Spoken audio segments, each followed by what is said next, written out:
What's up, everybody? I have had the privilege of sitting down with some serious operators on this show, investors, entrepreneurs, wealth builders who've done what most people only talk about. And after all those conversations, a few things keep coming up over and over again. So today I'm breaking down the top three pieces of advice I've personally received from millionaires and the ones that have actually changed how I operate day to day. So you're going to want to check into this episode, and it is a solo show.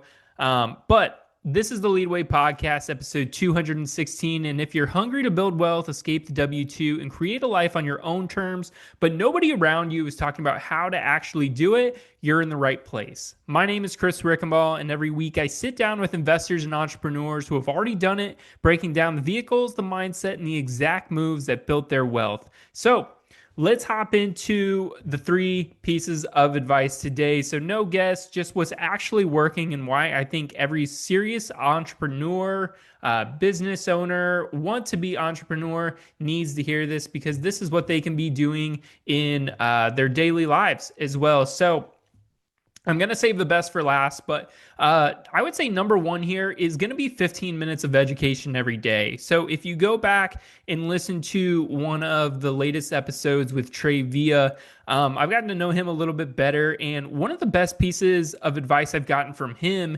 is 15 minutes of education every single day. And I've heard this from, multiple other investors as well, because they're always and consistently educating themselves. So whether it's new information, whether it's covering the basics, this is something that they're doing every day, because you don't need hours. You need 15 minutes of focused, intentional learning, and that compounds faster than most people expect over 90 days. So being able to just sit down for 15 minutes and rep out 5 to 10 pages of a book that's going to be able to help you accelerate. One of the books that I've been getting into now is Be Your Future Self. Just started that one, and I would say for this season of my life and really breaking down the mindset, because I had Pat Smith on last week. Great episode talking about mindset and personal and mental coaching. But I've been getting super into that lately, and this is one of those books that just kind of helps you understand it a lot better. And there's so many books to be able to help you break down what you're going through mentally, financially, personal goals, spiritually. So many great books out there. There's so many great YouTube videos.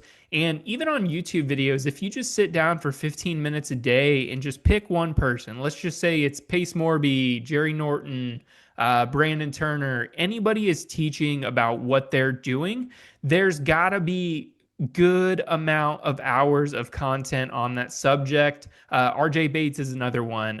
Whether you're an agent, whether you're a wholesaler, investor, fixing and flipping houses, or even just sales in general. So being able to take those 15 minutes every day, even if it's a podcast in a car, that's going to put you so far over everybody else. And for all those people that are listening to this driving to work, if you have an hour-long drive to work, or let's just say it's even 15 minutes, you can be learning something on that drive. I would turn off the music and just be able to put on something educational that you're going to be able to listen to. So the podcast, the books, the YouTube, and the format doesn't really matter, but it's a consistency that does. And so the people that are ahead of you aren't really smarter. They're just further along in the reps, and the daily education closes that gap consistently. So number two here is going to be transparent and don't be afraid to ask for help. So, one of the biggest things that's holding entrepreneurs back isn't the lack of knowledge. It's mainly the ego that stops them from admitting that they don't have all the answers. And I'm guilty of this too, especially when I first started getting into real estate. I thought I knew what I was doing. I thought, I had all the answers. And then we went through some crap over the last 2 years. And, that really put us in an interesting position to where I really had to go back and start over from the basics. And that's what I'm doing right now. Even on podcasting, I felt like I knew it a lot better, and I completely changed the way I did podcasts. And now it's getting way more guests. We're getting lots more views and being able to impact more people and help them along in their journeys, whether it's real estate or business or even just in life. But I felt like I knew it all in the beginning and I felt confident. I was in the classes, I read the books, but in the end, that doesn't really matter. It's the experience that does. And, not having all of the answers, being able to go to somebody who has been through that before, they know exactly where you're at and they can kind of figure out where you are in your journey, and being able to help or ask those people for help and say, hey, this is what I'm going through. This is kind of the struggle that I'm having right now. They're more than likely going to have the answers and they're going to enjoy telling you how to be able to get to that next step because they were once in your shoes, and they're going to be able to help you. They're going to be able to educate you on, oh, yeah, man, we did that one time. So we just had to pivot to this and it completely changed our business.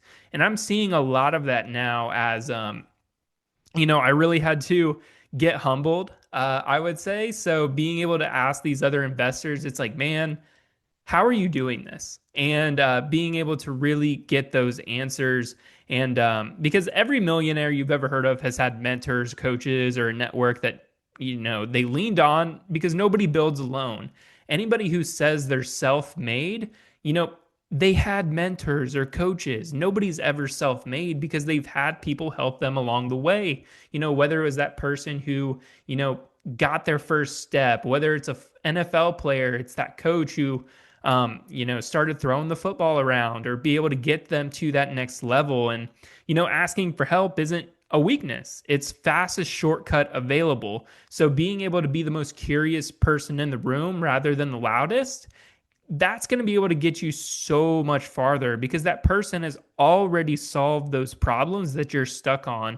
And they're going to be able to help you through that like messy middle part to where you're trying to figure out what to do next, how to be able to do it.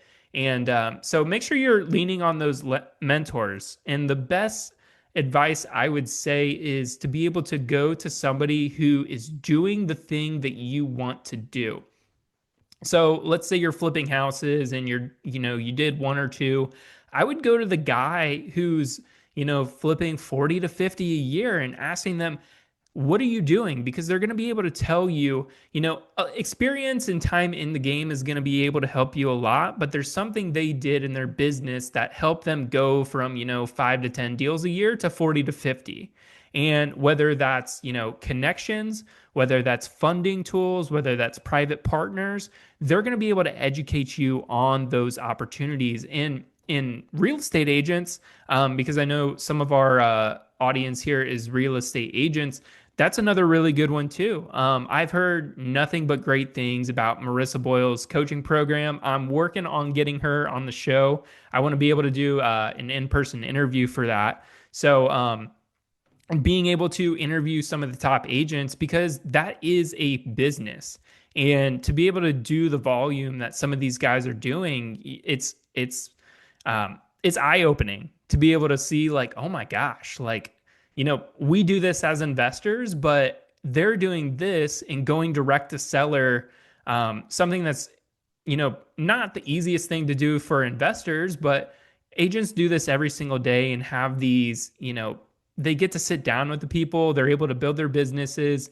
So bringing on somebody like Angie Castro telling us how they grew their business and how they developed as a person was a really cool episode to be able to learn from. So I wanted to save the best for last because this is easily the single best advice that I've gotten from millionaires. And I would say this is kind of more indirect advice because I've gotten this from other podcasts, but when I've put it into my life, it has dramatically changed how I viewed everything.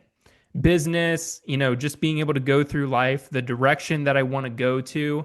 Because, so the advice to keep everybody on a cliffhanger, it's know where you are going, because that is going to be able to tell you the game that you need to be playing. Not everybody is playing the same game. And I would go back to one of the latest episodes that I did. They're a real estate agent. They buy a handful a year. They still work their W-2.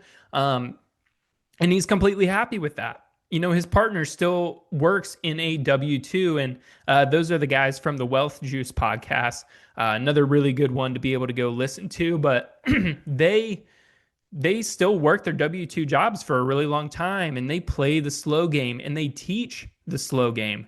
So somebody who wants to have a private jet and wants the really big house and they want to do it quick, you're not going to follow those people. So being able to start with the end in the beginning. So I would say the vivid vision, or what is that 10-year version of you if money wasn't an object? And, you know, if you had no limits, what would you be doing? And that's one of the big Tony Robbins questions as well. But, without that clear destination, you're kind of like running, you're just driving with no direction. There's that, so you have to be able to put something in the GPS to be able to drive to, because it's going to give you the options and be able to tell you how to be able to get there. So if you're just making, you're making decisions with no filter. So every opportunity kind of looks like equally valid, but you end up not really going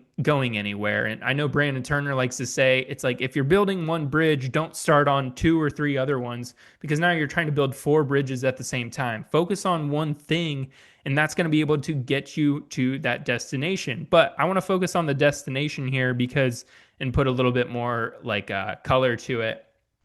So I would say a definite destination for me, and I'll kind of share my vivid vision, is I want to be able to live in Hawaii. I want a specific house that's overlooking the water. And I want that certain type of lifestyle. So when I hear people especially in my market, talk about, the BRRRR strategy, it's like, yeah, but if I get 100 of those, it's only going to make me what? 10, maybe 15 grand a month. Like, that sucks. Like, that's not what I want to do. So for me, I want to be able to do something larger and quicker. So me buying a single family rental a year and moving to the next property, that's not going to be the strategy for me. But somebody who, might be 35 years old, they enjoy their job, they have a couple kids and a wife, or or a spouse or whatever, they could be looking at a completely different version. They could be saying, how do I just save some money for my kids' college? And they're going to be playing a completely different game, because maybe they could buy a rental property and, by the time their kids go to college, they could sell it off and, profit 200 grand. That pays for most of their college, and maybe it cash flowed a little bit. They're playing a completely different game. They just want to be able to save some money for their kids' college, to where I'm trying to use this to be able to have a certain lifestyle. So for me, it was probably last year when I had the podcast with Gideon Spencer. We talked about being able to, figure out how to go. It was the 2 mile theory, or the 3 mile theory, to where if you're going to go 2 miles, you're going to walk. But if you're going to be able to go 3 miles, you're going to have to get in a car and go. So what is that vehicle that's going to be able to get you there? And what is going to be that destination? So to kind of wrap all this up, because I'm rambling a little bit, it's single family rentals and flipping houses was probably not going to be that's not going to get me to my destination and the income that I want. So I have to shift the vehicle on how I'm going to be able to get to the destination. So if flipping houses, I'd have to do a ton of volume to be able to get to where I want to be. And then I know those people in that direction, and it's just kind of like a high paying job. So if I find the mentor, somebody like Brian Lubin, who's buying businesses, I dove into that a little bit more, and I said, okay, well, it's not so much the lifestyle that is his and I want to do.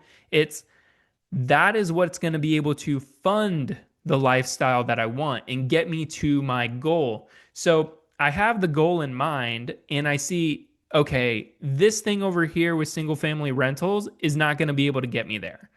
I know real estate's important, but I need to be able to focus on this thing over here. That's the income part. I need to make as much income as possible to be able to get to this goal.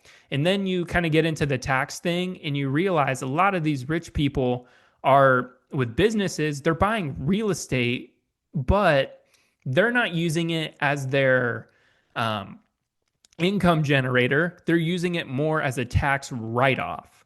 So they're saving so much on these taxes that, they've bought so much real estate. This is how they're actually saving a lot of money. And then it changes the game. It's like, oh, so I've been looking at this completely wrong from the beginning. Real estate is something that I can use to be able to save on taxes rather than be my income generator. So the income generator through real estate is going to be your flipping and your wholesaling. But if you're buying rentals to be able to get this cash flow, you're going to have to buy so many rentals to be able to get there, or multifamily, and then you're going to have a larger cash and investors and whatever. So at the end of the day, the goal is going to tell you what to say yes to and what to cut. It's not the motivation, it's just the decision-making tool. And, most people are failing not because they lack the effort, because you can grind your way doing this and grind your way through it, but they're just driving so hard in a vehicle that's not equipped to be able to get them there. So the best thing I can say at the end of the day is to read the vivid vision, be able to create one, and figure out what is that big goal that you're chasing in 3 years. And then if you had to be able to, from Brian Lubin, he said, if you had to chunk that down and turn it into, how do I achieve this in 6 months? It is going to completely change the game. And you're going to realize that maybe that vehicle that you're in right now is going to have to change, and you're going to have to upgrade.